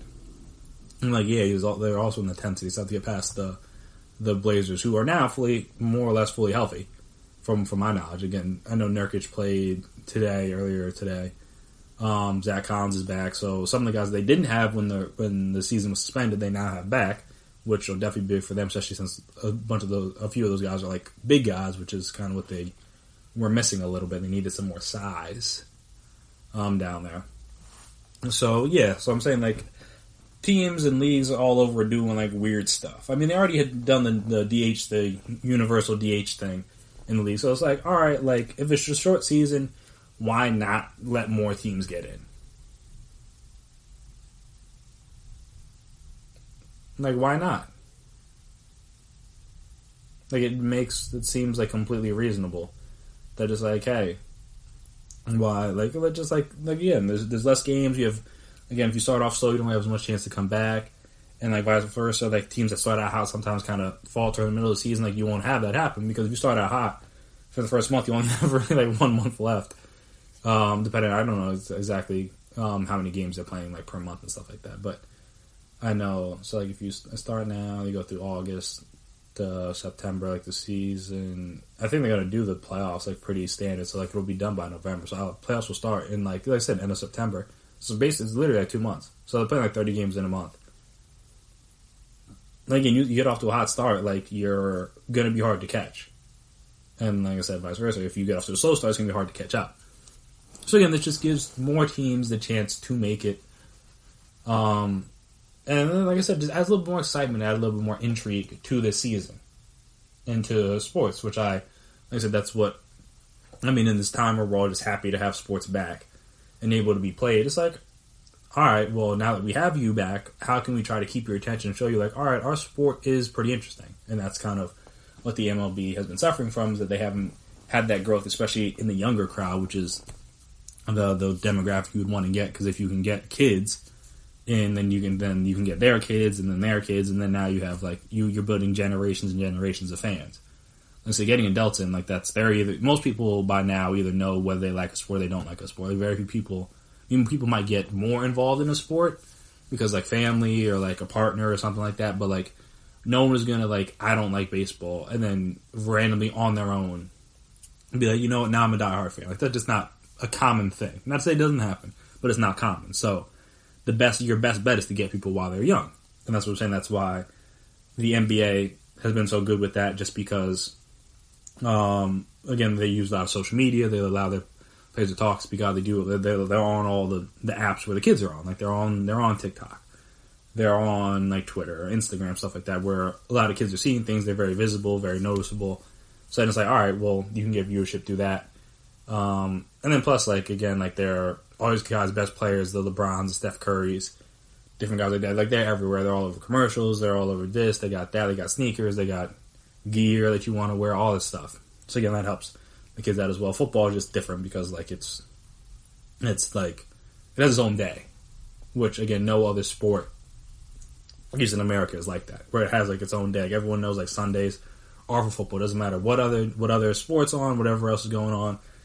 I mean, I don't say it doesn't matter because people will watch other things, but generally speaking, Sundays are for football. Saturdays too, honestly, to a degree, but the weekends are for football. Let's just say that, because even in high school, like Friday Night Lights, all that stuff. So yeah, just like the weekend is for football. So all right, then where does baseball fit into this? So maybe this will do it. Again, more teams with a chance to get in, maybe a more interesting and exciting playoffs. And now you get more fans. And like I said, even if it's short lived for just this one season, like that's probably a good start, in my opinion. Like that's like it. It's like, again, you got to start somewhere. You got these fans, and it's like, all right, like even if they don't like love it, they're like, you know what, this is interesting. Like I like this guy, I like this guy. Like let me come and tune in a little bit more. Then again, the more they tune in, the more likelihood that you'll hook them as a fan, and then now you're good. So we'll see how that goes with the expanded playoffs, but it should be pretty interesting. And obviously, like this obviously is beneficial to a lot of teams. Like I said, like you don't necessarily need to have a good record to get in now. Like I said, when 8 of the 15 teams in each league make it, like that's nice. And like I said, even with that, you're playing a 3-game series. So again, it's just kind of like the same thing with the NHL tournament. Same thing with like potentially the NBA situation. Is that like, all right, you get a team that like, all right, maybe they're not playing that well, will they get hot at the right time? If someone comes out in these 8 games and is just like feeling it, like one of these teams that's like one of those lower seeds, now all of a sudden you risk a number 1 seed, a number 2 seed getting knocked out. I'm saying the same thing could happen here with like with baseball. It's like, all right, you get a team that like maybe snuck in, maybe had some injuries early on, they picked it up late. Now you got a team that's played well the whole time. Like now, like even though technically they're playing a worse team, there's a chance that they could be playing a good team. Honestly, because I mean sometimes like in some divisions, like the first and second team might just be a big gap. So there's a chance that like the number 2 seed or number 3 seed is playing a worse team than the 7 or 8. I mean, than the 7 or then there's a chance that like the 3 or the 4 team is playing like a worse team than the 1 the 2 team are. Because if you're talking about like that number 6 team, like all right, if you're in a bad division, a second place team's not going to be that good. Or if you're in a division where say like the Dodgers just like blow everybody out of the water in the West. Like all right, whoever that second team is, whether it's the Padres, Diamondbacks, Giants, like whoever it is. Like, all right, they're probably not, on paper, they're not as good as the Dodgers are. But I'm saying, they could be, like they could end up being worse than, like, say, the 3rd team in the East. Like, that's like the Phillies or like the Mets. Like, they could be, like, there's a chance the Padres could be worse than that. So now, if you're the 1 or the 2 seed, you gotta face DeGrom at least once. Well, no, only once. But you gotta face DeGrom. If you're playing the Mets. Like, you don't want to deal with that. If you don't have to. So I'm saying, like, some of these teams that may not be the 1 or the 2 may luck out, because again, if you're playing the 6 or the 5, like maybe there's a chance like these teams aren't as good as like the 7 and 8s are. I mean, the 5 is probably going to be at least decent, but since there's no, like, it's not beholden to division, it's just like whoever the record. So let's say the NL East is like very competitive this year outside of like the Marlins. So like the Nationals are competitive, the Braves are competitive, the Mets are competitive, the Phillies are competitive. You could have 4 teams from that division make the playoffs. And like I said, they'll all be potentially solid teams. That's why you have 2 teams from the Central. The Cardinals and the Cubs. Or Cardinals and the Brewers. Whoever it is. And then you're like, all right, maybe the second place team isn't that good. So it'll just be interesting to see how it kind of pans out with all that stuff, because like I said, the matchups will be interesting to see how it goes down and how we get there. Like I said, like when you look at the NBA, like all right, you might, like if they played out the regular season, you might have gotten the Grizzlies. But now that we're doing the restart, and you got the play-in situation, now you might get a fully healthy Blazers team, which again the Lakers should beat them, but I mean, I don't think that's who you'd want to face. You'd want to face the Grizzlies in the first round if those are the 2 teams. But now you get, Zion's out of the bubble, but apparently he's tested negative, so that's good. But now you get a healthy Zion, a fully healthy with like time condition, slimmed down a little bit. You get a more fit Zion in the playoffs than you would have gotten 4 months ago. It's like I'm saying, like these kind of things may hurt the higher seeded teams that played well up until this point, or again, obviously it's different in the MLB, but you get the point. Like, it will be interesting to see how it all shakes out. And like I said, it's just nice to add a little bit more excitement. The MLB playoffs is always fun. I like the wild card games. I like it feels like, for whatever reason, in the MLB, like every pitch matters in the playoffs. I mean, that's kind of like what they say, and it kind of does. Like one bad pitch could be the difference in a game. Like you just leave one breaking ball doesn't break enough. You leave one fastball out over the plate. Guy gets a big hit, hits a home run. That could be the difference.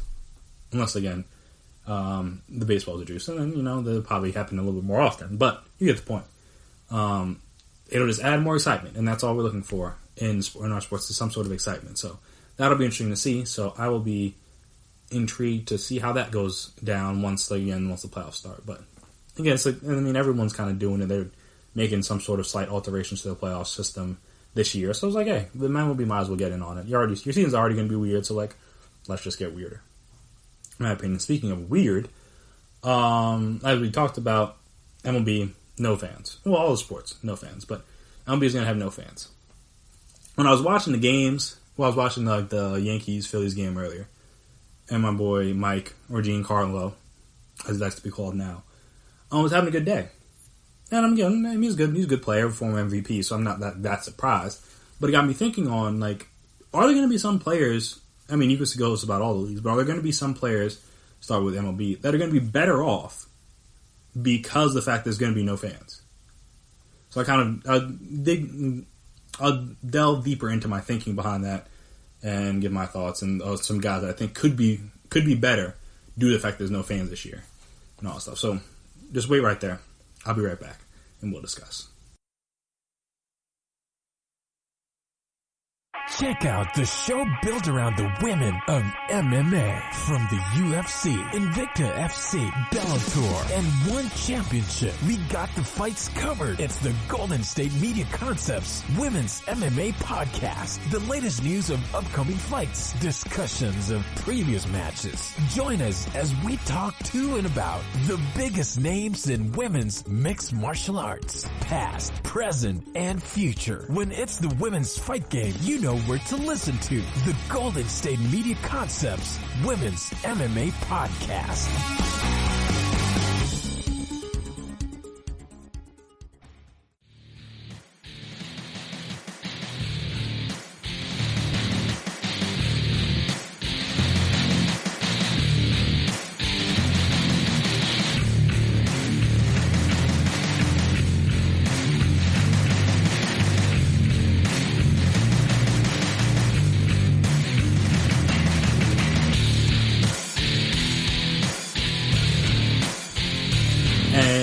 We are back here again on the GSMC Sports Podcast presented by GSMC Podcast Network. So, no fans. As we've discussed at length on this podcast, ad nauseum, if you will. There's going to be no fans at most of these. I mean, well, let me not say that, because there's some NFL stadiums going to try to have fans. But for most other sports, there are going to be no fans. And with that, as we've already talked about, it's going to be weird. It's going to be awkward. It's going to take some getting used to. But also from a player perspective, I would imagine it'll be weird, either in a good way or in a bad way, because some guys kind of feed off that negative energy. I guess some guys kind of need, I mean, I'm going to say need the crowd behind them, but like especially in sports like football and in basketball, where like the crowd noise could generally alter a game. Because like I said, like the home court advantage when you have like, when you're in those third down situations, the guys can't hear and they false start. Or even if you're in the first down, the guy like can't hear and they can't communicate, they get delay a game or a false start, something like that. Like those kind of things add up in an NFL game. All those penalties and like setting yourself behind the chains, like that kind of stuff adds up. Same thing in basketball, like when the Warriors used to go on all those heavy third quarter runs. Like they hurt even more because it seems like every time they hit a shot, like I would imagine, because I wasn't there. It seemed like on TV, every time they hit a shot against you, like 1,000 people were like screaming. I mean, 100,000 people, excuse me, were like screaming. And obviously, the arena's not that big, but you get the point. It just seemed like every shot just seemed more magnified. It's just like the crowd just gets louder and louder and louder every shot. And don't let you be up in the third quarter. Like you can, once they get into like that 6-point range and the crowd starts to feel like, oh, we about to come back. Oh, it always used to get bad for teams. I mean, just ask the Blazers. Last year in the West Conference Finals, they were up every single game, and every single game they blew the lead. And obviously, two of them were in Portland, but two of them were in Golden State, and all of them they kind of blew the lead, like in the third, maybe the fourth quarter. They were able to hold off the run a little bit. But I'm saying, like when you're in arenas like that, it feels as if. Again, I would imagine it would feel as if like everything just like caving in on you. Just like you don't know what to do. Everything you're trying to do doesn't work. Every time you do anything wrong or they do something right, the crowd just gets louder and louder and louder. So like I said, you're not going to have that this year. And like I said, some teams need that, and some players need that. But on the flip side, some people might just be completely fine with no fans. And like I said, when I was watching the Yankees game earlier. And again, it's one game. I'm not going to sit here and overreact off on one game. But Giancarlo had himself a good day. Granted, it was only 5 innings? Because they went fine after 6s, like all the rain that was going on in DC or just in the East Coast in general. But he was 2 for 3. Had a home run in the first off of Scherzer. Had another like RBI single, I believe. later in the fifth, had an RBI single. And so I wonder, because he's kind of been a guy where, like, obviously, has he been, like, absolutely terrible with the Yankees? Like, no. But also, he's been a guy, like, and I mean, not just him, like, other Yankees that haven't always been great or always, quote-unquote, lived up to their contract have gotten booed. So I think, yeah, no, because he's been there since 2018. And then also, like, he was hurt basically all of last year anyway. But no, that first year, 2018, like, he was getting booed. He was, like, he was trying. He might have been trying too hard. Because he only hit, like, 38 home runs, which, again, not a bad season, but when you come off the year, you hit 59 and go for 132, Buzz is like, all right, we expecting something from you, and he just hasn't been that just yet. But yeah, just like, I wonder if, like, some guys, I know, like, I'm pretty sure he got, like, he was getting booed in, like, his first game, something like that, 'cause he was striking out. I'm trying to think, how many strikeouts did he have that first year? Does it say 211? Big yikes. Career high. Funny enough. So yeah, it's like some guys just, like, feel that pressure and that feel that need, like, oh, every time I get up, I gotta do something, I gotta get a hit, I gotta hit a home run, all this other stuff. It's like you're worried about getting it from the fans, and again, you'll get it on social media or on sports radio or whatever, or like I said, sometimes you'll hear it at the stadium, whether you're at home or on the road. People will be messing with you, people will be saying things, people will be booing you and jeering you, stuff like that. But that's all out the window now. And again, they'll have the fake crowd noise and stuff like that. But it was a thing I wondered. I'm like, is this a scenario where guys like him, or even like a Cole, who's obviously Garrett Cole's been very, very good, or was very good with the Astros last year. And I mean, I don't think he's just automatically going to become a worse pitcher now that he's in the Bronx. But I guess the last 2 years for the Astros, excuse me. But it's just one of those things. It's like, do you wonder, like, if you'd be feeling that pressure to be like, I need to live up to this deal, I need to show them, like, why they signed me, stuff like that. So you go out there every time you're trying to, like, do too much out there, especially in front of the home crowd. You're trying to do too much, trying to put on a show, trying to be great all the time. You know what I mean? Because even today, in his little 6-inning stint, I mean, he only pitched 5, but he only gave up 1 run, 1 earned, 5 Ks, a walk, only threw 75 pitches. And that's a very solid outing. I mean, for anyone, and obviously, like, for him, it could be even better. But I'm just saying, like, you wonder if those kind of guys, now that there's no fans, like, they'll be even better than they could have been this season. Again, I think Garrett Cole's going to be fine. But when you're looking at a guy like Stanton, who, like I said, the first year he was like, like, he wasn't terrible. He wasn't, like, as good as advertised. And the last year, he spent basically the entire season hurt. He's going to have to deal with that. Come from the fans like, yo, like, you got to do something this year. It's your 3rd year. And the pinstripes, like, you got to do something. You got to show us something. But now, like I said, I mean, he still wants to show people stuff, but there's going to be no fans there to mess with them. So you wonder if this will be a year where he kind of, I don't want to say puts it all together, because he's won an MVP. But you get my point, just like where he's going to be like that weight's going to be lifted off of him, because you don't have to worry about every day coming to the ballpark. You have to just come up and do your job. You're not worried about, oh, if I strike out in the first inning, am I going to get booed? Or if I strike out with runners on base, am I going to get booed? Or fans are going to, like, jeer me as I walk back to the dugout, things like that. You don't have to worry about that now. And now you just got to go out there and just play. So maybe that freedom will be beneficial for him. Obviously, we'll see what happens, but it was something when I thought about when I saw him playing today. I'm like, I wonder if he'll be more loose this year. So again, that'll be an interesting thing to check back in on throughout the season. But yeah, another team that obviously I know is happy with the no fans thing. And the other team that might do better now than they would have is the Astros, clearly. Because again, they were going to get it from everybody. Deservedly so. I mean, if you cheat, people deserve to make their jokes and make their comments and do their banging and do whatever fans had planned on or wanted to do in order to try to get back at the Astros. But now they don't gotta deal with it. Again, you gotta deal with it a little bit on like social media and stuff, but like you don't gotta worry about fans yelling things. You gotta worry about fans holding them signs. You might have to worry about getting hit, which I mean that'll be annoying. But outside of that, like you don't have to get it from the fans, and that was where you would get it the worst. Outside of obviously potentially being harmed with a baseball and thrown very fast. But just like I said, the comments, the jeering, the all the stuff you're gonna have to deal with from the fans was gonna be a lot.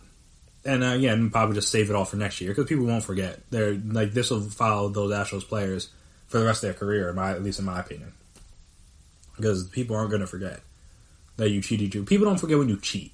Let me just put it that way. Like people might forget some other things you did or didn't do, but if you like cheated, like people aren't going to forget that.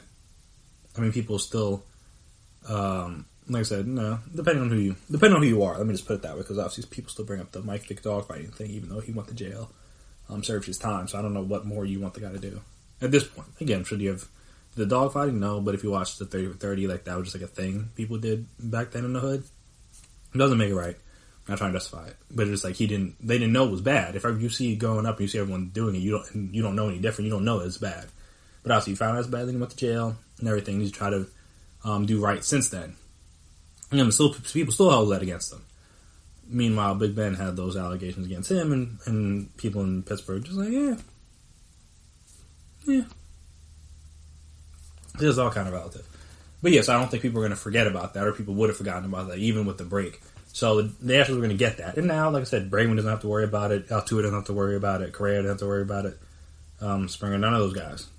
They don't got to deal with it. It's just something they can all, even, like I said, Verlander was probably going to get some comments about it too, just because he was involved, and he obviously spoke out against stuff like that before, but then now it's his team, he's a little bit more quiet.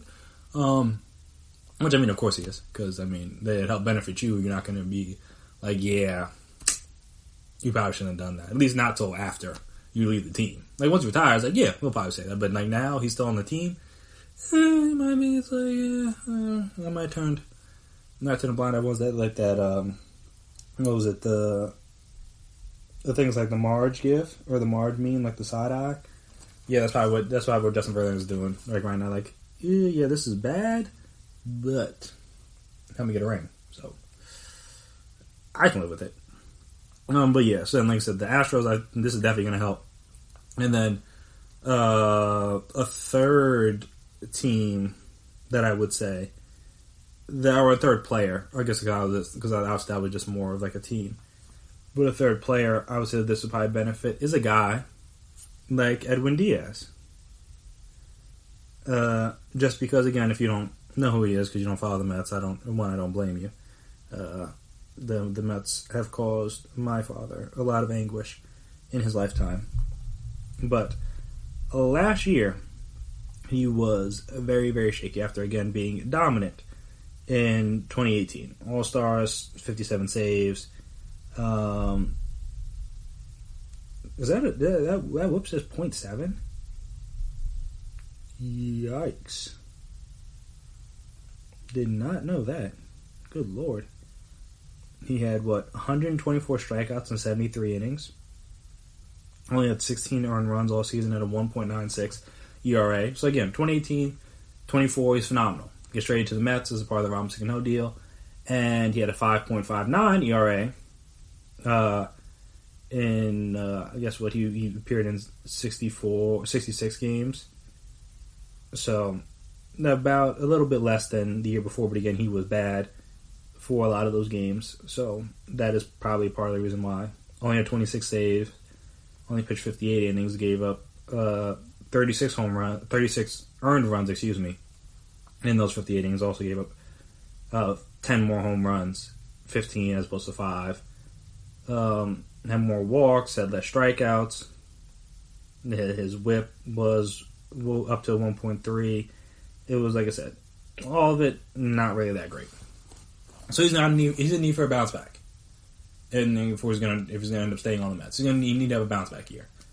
And him, and I guess Familiar kind of too, but him. Familiar's on the team now, right?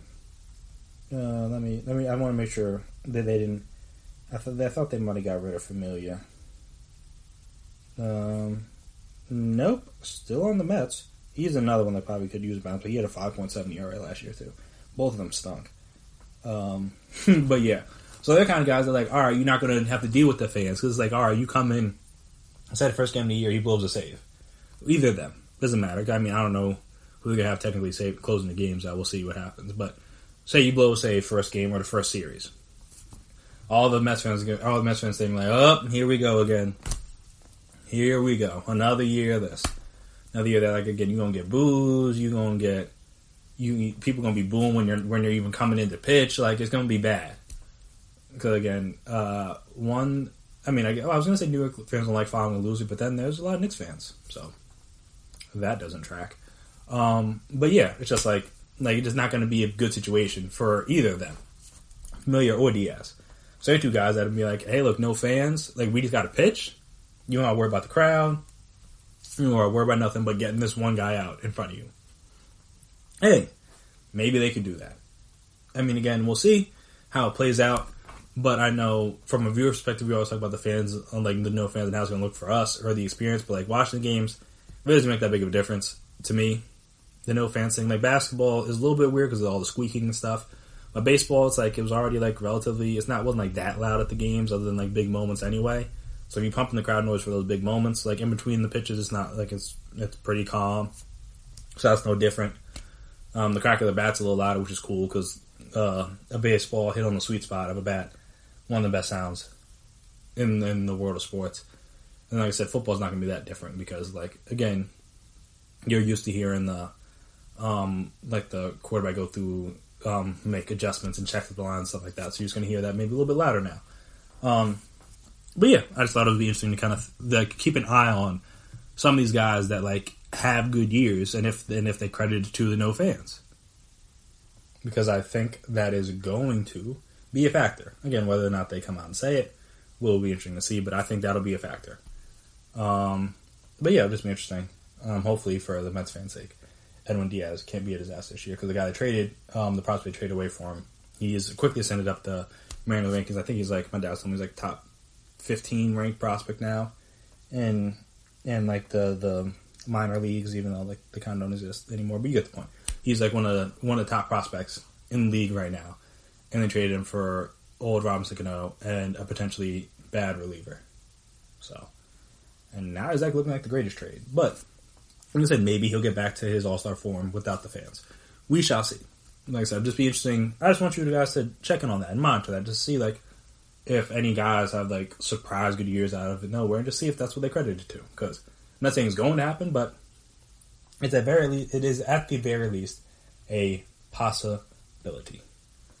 But that'll do it for me here today on the GSMC Sports Podcast presented by GSMC Podcast Network. I want to thank you guys, as always, for listening to me talk about sports all this time. We got sports now to talk about. That's the great thing now. Like, again, we had news and stuff. We were making it through. We were trying to bide our time.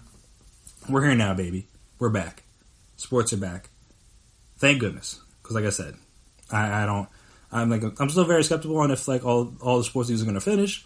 But, like, at least for the time being, we have sports. So, I'm going to enjoy it while I can. Because, like I said, those 4 months with nothing were a tad bit rough. Though, again, it allowed me to watch, submit some shows that I hadn't watched yet. And watch some movies and stuff like that. But I would have much rather watched the NBA Finals. But maybe that's just me. Or to get mini camp or OTA updates on my NFL team. Or on the Eagles, obviously. But, yeah, I mean, that's me personally. Some of us, a little bit different. For me personally, I know, imagine a lot of you guys out there, you kind of would have preferred a world with sports as well. So, we're back to that now. So, that's good. But again, much like the players in the bubble, it doesn't mean you still can't support and you still can't fight for it. Because, again, there's a lot of stuff still going on. Portland, I know Dame talked about that a little bit, talked about it. It's like disturbing or something like that, what's going on out there. All the federal agents and stuff coming in, I know they're doing it. I think the president just sent some into Chicago now, too, so that's a thing to monitor. And a lot of these guys are obviously using their platform still to talk about how Breonna Taylor has not gotten justice for what happened to her and how her killers have not even been all charged yet or even like brought in or fired from the police force. None of that stuff has happened, which is, again, everybody on top of the George Floyd thing, which was great. But again, that's not the only one that's happened. That's not the only one that's going to happen this year, or going to happen maybe even in Minneapolis this year. So, like I said, this is a problem that needs to keep happening. We just need to be able to. All it is just hold people accountable for their actions. That's all we want, just to be able to hold people accountable. And so far, the people that murdered Breonna Taylor have not been held accountable yet. So, shout out to the NBA players. I did touch on this earlier, but shout out to the NBA players for continuing to use their platform for good when it comes to that. Because again, that's something that needs to be addressed and talked about, because the fact that it hasn't happened yet is pretty crazy. But yeah, that'll do it for us. That'll do it for me here today. Thank you for today. Like you've heard on other episodes of the podcast. Make sure you subscribe.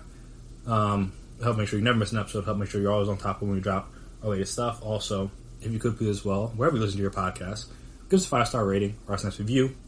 It'd be very appreciated, very helpful. Like I said, allows you to see what you guys like, what you guys dislike, the ways you can improve, all that fun stuff. And also, if you're on social media, we're on social media, just find us there. Twitter, Instagram, Facebook. We can talk, we can chat, we can debate, we can discuss. Before I get out of here, as I like to do every episode, shout out to the essential workers. You guys have been going through a lot, dealing with a lot, not getting paid enough. But yeah, all you guys are helping keep society going, helping keep a lot of us healthy, helping to make sure that we still have stores to go to get food and other essential supplies that we're going to need to make it through this whole stay-at-home situation. Even though, again, more states are opening back up. But again, this is just the calm before the storm.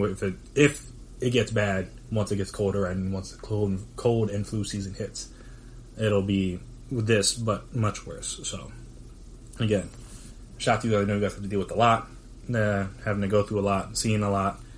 But if no one else says they appreciate you, I will at least on here. So, again, nurses, doctors, EMTs, firefighters, grocery store workers, delivery drivers, retail people, anybody that's been deemed essential during this pandemic, shout out to you. Because, again, you're doing the jobs that maybe not everyone else would want to do, but we're happy somebody is able to do them, because without you guys, we would have been much worse off. So, I appreciate you, at the very least. And also, if you appreciate them as well, then just wear your mask. That's all it is. Even the president's wearing a mask now. So then, we shouldn't have an issue anymore. It shouldn't be a political issue. Just wear a mask. Just that simple. Wear a mask, and we'll be out of this sooner rather than later. And then we won't be banned from traveling to a bunch of other countries, because everyone's looking at us like, how did you guys screw this up so bad? And yeah, it's funny, because I'm not getting too much into this, but I've seen on social media every other foreign country's like, why is wearing a mask a big deal? We did it, and now we're relatively fine. And we're just we don't know. We don't know how it came to this. This is where we're at. So, like I said, it shouldn't be a big deal. All the other countries did it, and now they're fine. So, we can just do it, and maybe we'll be fine. But hey, what do I know? I'm not a doctor. But yeah, that'll do it for me here today. I've been Chris Blades. That has been my time. And until next time, peace out. You've been listening to the Golden State Media Concepts Sports Podcast, part of the Golden State Media Concepts Podcast Network. You can find this show and others like it at www.gsmcpodcast.com. Download our podcast on iTunes, Stitcher, SoundCloud, and Google Play. Just type in GSMC to find all the shows from the Golden State Media Concepts Podcast Network, from movies to music, from sports to entertainment, and even weird news. You can also follow us on Twitter and on Facebook. Thank you, and we hope you have enjoyed today's program.